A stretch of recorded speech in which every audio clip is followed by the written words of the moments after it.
முதல் வாசகம் ஏசாயா நூலிலிருந்து வாசகம். அதிகாரம் 50 இறைவசனங்கள் 4-7 முடிய. நலிந்தவனை நல்வாக்கால் ஊக்குவிக்கும் அறிவை நான் பெற்றிட ஆண்டவராகிய என் தலைவர் கற்றோனின் நாவை எனக்கு அளித்துள்ளார். காலைதோறும் அவர் என்னை தட்டி எழுப்புகின்றார். கற்போர் கேட்பது போல் நானும் செவி கொடுக்கச் செய்கின்றார். ஆண்டவராகிய என் தலைவர் என் செவியை திறந்துள்ளார். நான் கிளர்ந்தெழவில்லை, விலகி செல்லவும் இல்லை. அடிப்போர்க்கு என் முதுகையும் தாடியையும் பிடுங்குவோர்க்கு என் தாடையையும் ஒப்புவித்தேன். நிந்தனை செய்வோர்க்கும் காரி உமிழ்வோர்க்கும் என் முகத்தை மறைக்கவில்லை. ஆண்டவராகிய என் தலைவர் துணை நிற்கின்றார். நான் அவமானம் அடையேன். என் முகத்தை கற்பாறை ஆக்கிக் கொண்டேன். இழிநிலையை நான் அடைவதில்லை என்றறிவேன்.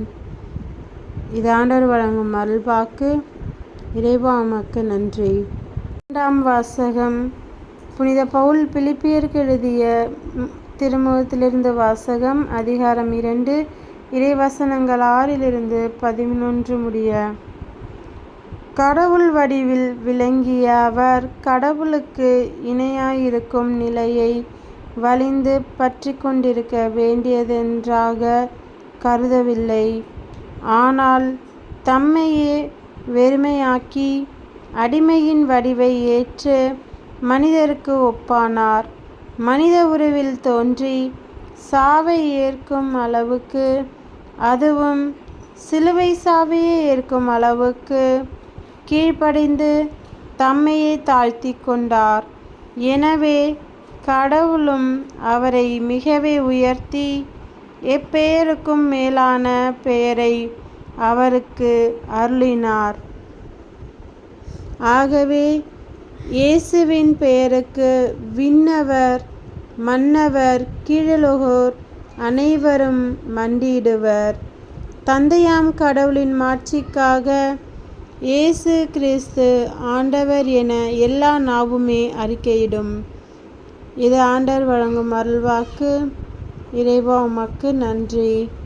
செய்தி வாசகம். புனித லூக்கா எழுதிய நற்செய்தியிலிருந்து வாசகம். அதிகாரம் 22 இறைவசனங்கள் 14-71 முடிய மற்றும் அதிகாரம் 23 இறைவசனங்கள் 1-56 முடிய. நேரமானதும் இயேசு திருத்தூதரோடு பந்தியில் அமர்ந்தார்.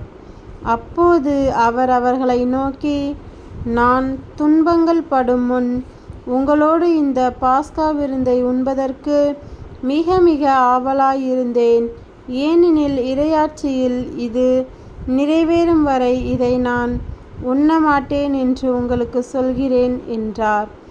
பின்பு அவர் கிண்ணத்தை எடுத்து கடவுளுக்கு நன்றி செலுத்தி அவர்களிடம், இதை பெற்று உங்களுக்குள்ளே பகிர்ந்து கொள்ளுங்கள். ஏனெனில் இது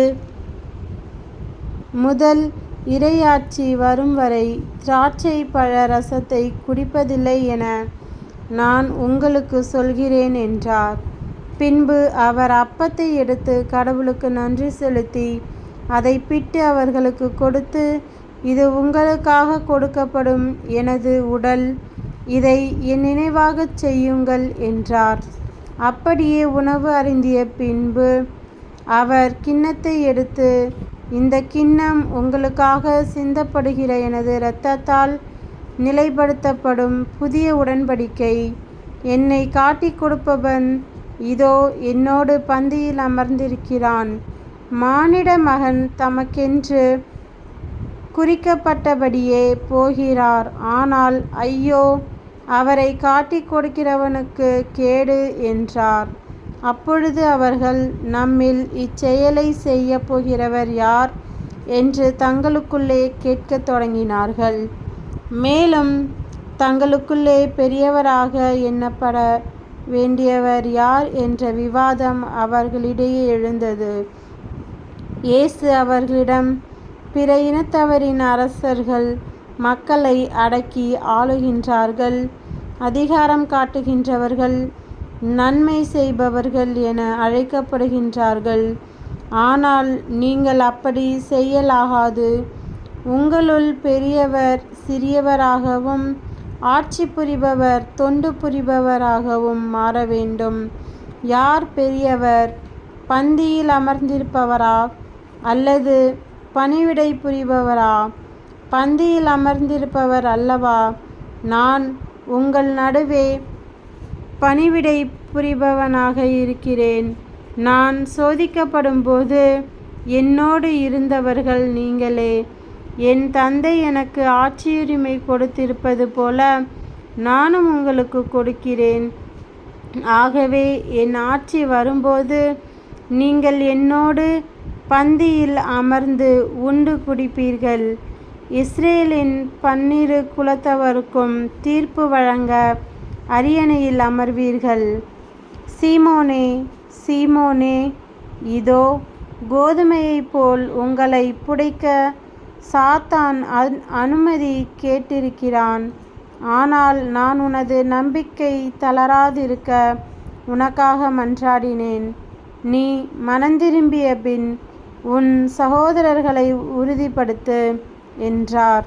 அதற்கு பேதுரு, ஆண்டவரே, உம்மோடு சிறைப்படுவதற்கும் ஏன் சாவதற்கும் நான் ஆயத்தமாய் உள்ளேன் என்றார். இயேசு அவரிடம், பேதுருவே, இன்றிரவு என்னை தெரியாது என மும்முறை நீ மறுதலிக்கும் முன் சேவல் கூவாது என உனக்கு சொல்கிறேன் என்றார். இயேசு சீடர்களிடம், நான் உங்களை பணப்பையோ வேறு பையோ மிதியடியோ எதுவும் இல்லாமல் அனுப்பியபோது உங்களுக்கு ஏதாவது குறை இருந்ததா என்று கேட்டார். அவர்கள், ஒரு குறையும் இருந்ததில்லை என்றார்கள். அவர் அவர்களிடம், ஆனால் இப்பொழுது பணப்பை உடையவர் அதை எடுத்துக்கொள்ளட்டும், வேறு பை உடையவரும் அவ்வாறே செய்யட்டும். வாள் இல்லாதவர் தம் மேலுடையை விற்று வாள் வாங்கிக் கொள்ளட்டும். ஏனெனில் நான் உங்களுக்கு சொல்கிறேன், கொடியவருள் ஒருவராக கருதப்பட்டார் என்று மறைநூலில் எழுதப்பட்டுள்ளது என் வாழ்வில் நிறைவேற வேண்டும். என்னை பற்றியவை எல்லாம் நிறைவேறி வருகின்றன என்றார். அவர்கள், ஆண்டவரே, இதோ இங்கே 2 வாள்கள் உள்ளன என்றார்கள். இயேசு அவர்களிடம், போதும் என்றார். இயேசு அங்கிருந்து புறப்பட்டு தம் வழக்கப்படி ஒலிவமலைக்கு சென்றார். சீடர்களும் அவரை பின்தொடர்ந்தார்கள். அந்த இடத்தை அடைந்ததும் அவர் அவர்களிடம், சோதனைக்கு உட்படாதிருக்க இறைவனிடம் வேண்டுங்கள் என்றார். பிறகு அவர் அவர்களை விட்டு கல்லெறி தூரம் விலகிச் சென்றார். முழந்தாள் படியிட்டு இறைவனிடம் வேண்டினார். தந்தையே, உமக்கு விருப்பமானால் இத்துன்பக் கிண்ணத்தை என்னிடம் இருந்து அகற்றும். ஆனாலும் என் விருப்பப்படி அல்ல, உம் விருப்பப்படியே நிகழட்டும் என்று கூறினார். அப்போது விண்ணகத்திலிருந்து ஒரு தூதர் அவருக்கு தோன்றி அவரை வலுப்படுத்தினார். அவரோ மிகுந்த வேதனைக்குள்ளாகவே உருக்கமாய் இறைவனிடம் வேண்டிக் கொண்டிருந்தார். அவரது வியர்வை பெரும் இரத்தத் துளியாய் போல தரையில் விழுந்தது. அவர் இறைவேண்டலை முடித்து விட்டு எழுந்து சீடர்களிடம் வந்தபோது அவர்கள் துயரத்தால் சோர்வுற்று தூங்கிக் கொண்டிருப்பதைக் கண்டார். அவர்களிடம், என்ன உறங்கிக் கொண்டா இருக்கிறீர்கள்? சோதனைக்கு உட்படாதிருக்க விழித்திருந்து இறைவனிடம் வேண்டுங்கள் என்றார். இயேசு தொடர்ந்து பேசிக்கொண்டிருந்தபோது, இதோ மக்கள் கூட்டமாய் வந்தனர். 12 ஒருவனான யூதாசு என்பவன் அவர்கள் முன் வந்து அவரை முத்தமிட நெருங்கினான். இயேசு அவனிடம், யூதாசே, முத்தமிட்டால் மானிட மகனை காட்டிக் கொடுக்கப் போகிறாய் என்றார். அவரை சூழ நின்றவர்கள் நிகழப்போவதை உணர்ந்து, ஆண்டவரே, வாளால் வெட்டலாமா என்று கேட்டார்கள். அப்பொழுது அவர்களுள் ஒருவர் தலைமை குருவின் பணியாளரை தாக்கி அவருடைய வலக்காதை துண்டித்தார். இயேசு அவர்களை பார்த்து, விடுங்கள், போதும் என்று கூறி அவருடைய காதை தொட்டு நலமாக்கினார். அவர் தம்மிடம் வந்து தலைமை குருக்களையும் கோவில் காவல் தலைவர்களையும் மூப்பர்களையும் பார்த்து, ஒரு கள்வனை பிடிக்க வருவது போல நீங்கள் வாள்களோடும் தடிகளோடும் வந்தது ஏன்? நான் நாள்தோறும் கோவிலில் உங்களோடு இருந்தும் நீங்கள் என்னை பிடிக்கவில்லையே. ஆனால் இது உங்களுடைய நேரம். இப்போது இருள் அதிகாரம் செலுத்துகிறது என்றார். பின்னர் அவர்கள் இயேசுவை கைது செய்து இழுத்துச் சென்று தலைமை குருவின் வீட்டுக்கு கொண்டு போனார்கள். பேதுரு தொலையில் அவரை பின்தொடர்ந்தார். வீட்டு உள்முற்றத்தின் நடுவில் நெருப்பு மூட்டி அதை சுற்றி அவர்கள் உட்கார்ந்திருந்தார்கள். பேதுருவும் அவர்களோடு இருந்தார். அப்போது பணிப்பெண் ஒருவர் நெருப்பின் அருகில் அவர் அமர்ந்திருப்பதைக் கண்டு அவரை உற்று பார்த்து, இவனும் அவனோடு இருந்தவன் என்றார். அவரோ, அம்மா, அவரை எனக்கு தெரியாது என்று மறுதலித்தார். சிறிது நேரத்திற்கு பின் அவரை கண்ட வேறு ஒருவர், நீயும் அவர்களை சேர்ந்தவன்தான் என்றார். பேதுரு, இல்லையப்பா என்றார்.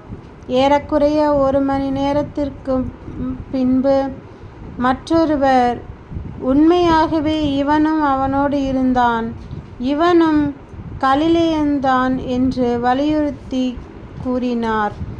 பேதுருவோ, நீர் குறிப்பிடுபவரை எனக்கு தெரியாது என்றார். உடனேயே அவர் தொடர்ந்து பேசிக்கொண்டிருந்த போதே சேவல் கூவிற்று. ஆண்டவர் திரும்பி பேதுருவை கூர்ந்து நோக்கினார். இன்று சேவல் கூவும் முன் நீ என்னை 3 முறை மறுதலிப்பாய் என்று ஆண்டவர் தமக்கு கூறியதை பேதுரு நினைவு கூர்ந்து வெளியே சென்று மனம் நொந்து அழுதார்.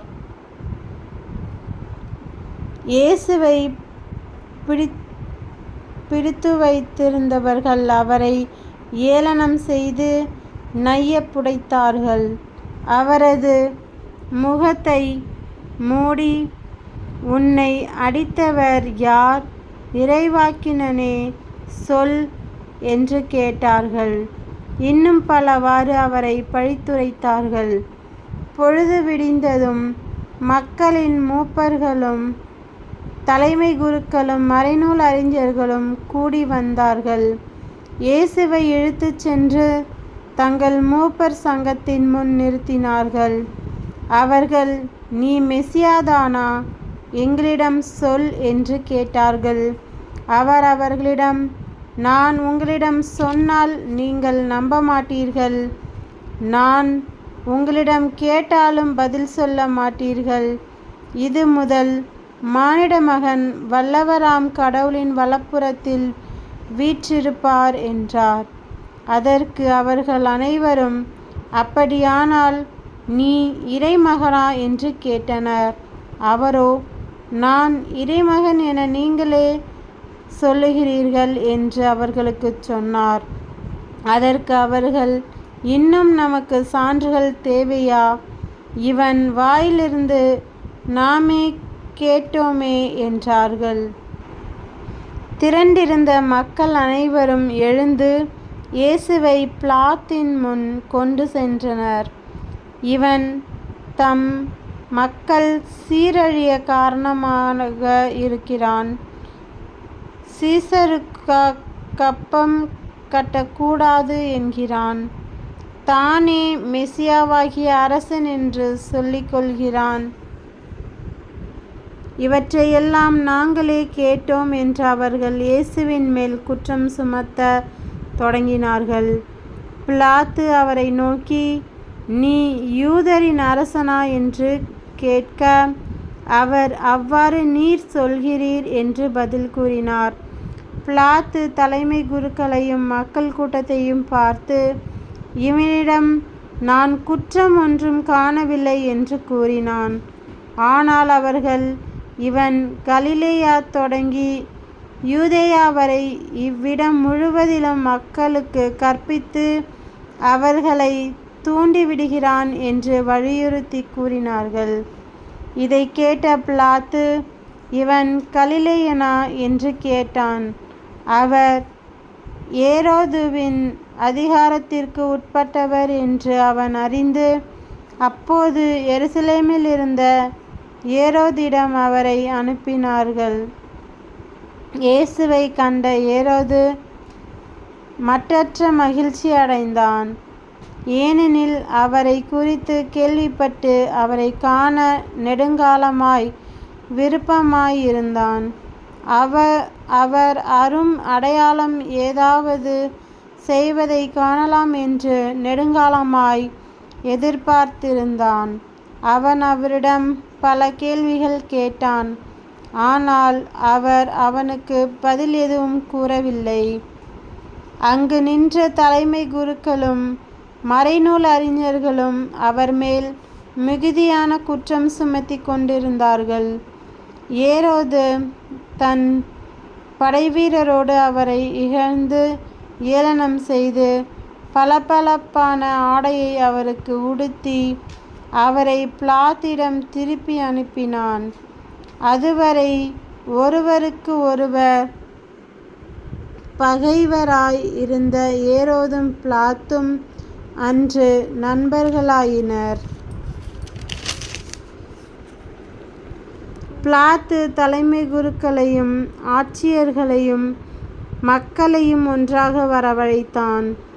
அவர்களை நோக்கி, மக்கள் சீரழிய காரணமாய் இருக்கிறான் என்று இவனை என்னிடம் கொண்டு வந்தீர்களே.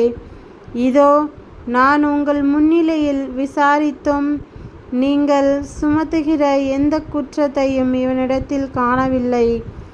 ஏரோதும் குற்றம் ஏதும் காணவில்லை. ஆகவே அவர் இவனை நம்மிடம் திருப்பி அனுப்பியுள்ளார். மரண தண்டனைக்குரிய யாதொன்றையும் இவன் செய்யவில்லை என்பது தெளிவு. எனவே இவனை தண்டித்து விடுதலை செய்வேன் என்றார். விழாவின் போது அவர்களுக்கென ஒரு கைதியை விடுவிக்க வேண்டிய கட்டாயம் அவனுக்கு இருந்தது. திரண்டிருந்த மக்கள் அனைவரும், அவன் ஒழிக, பரபாவை எங்களுக்கென விடுதலை செய்யும் என்று கத்தினர். பரபா நகரில் நடந்த ஒரு கலகத்தில் ஈடுபட்டு கொலை செய்ததற்காக சிறையிலிடப்பட்டவன். பிலாத்து இயேசுவை விடுதலை செய்ய விரும்பி மீண்டும் அவர்களை கூப்பிட்டு பேசினான்.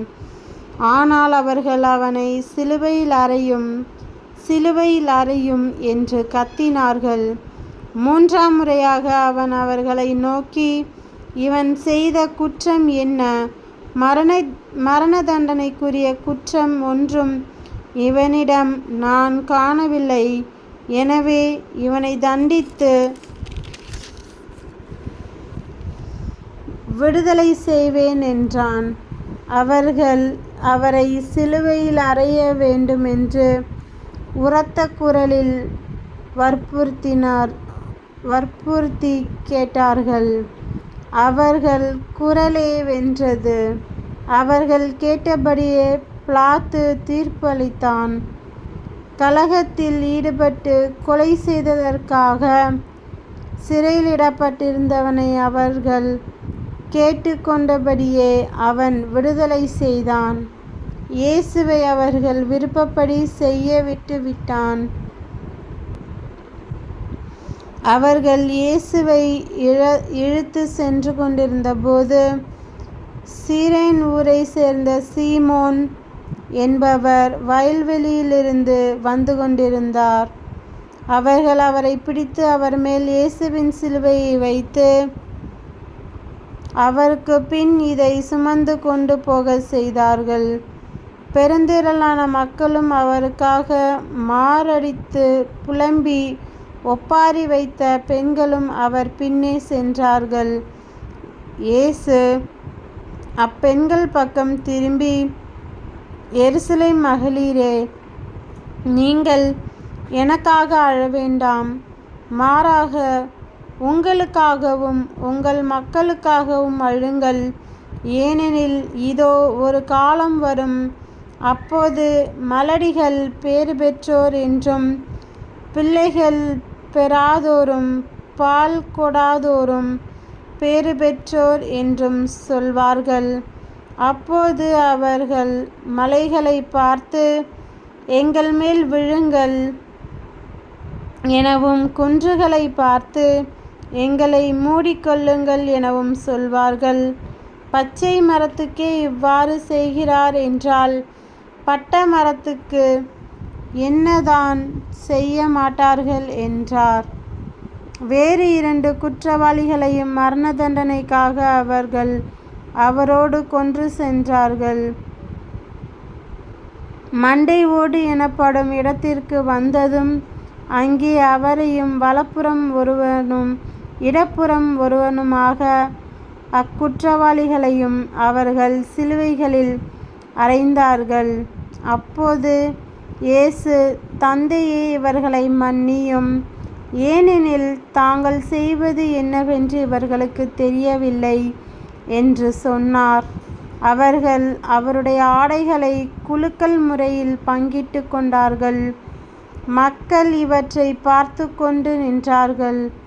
ஆட்சியாளர்கள் பிறரை விடுவித்தான், இவன் கடவுளின் மெசியாவும் தேர்ந்தெடுக்கப்பட்டவனுமானால் தன்னையே விடுவித்து கொள்ளட்டும் என்று கேலி செய்தார்கள்.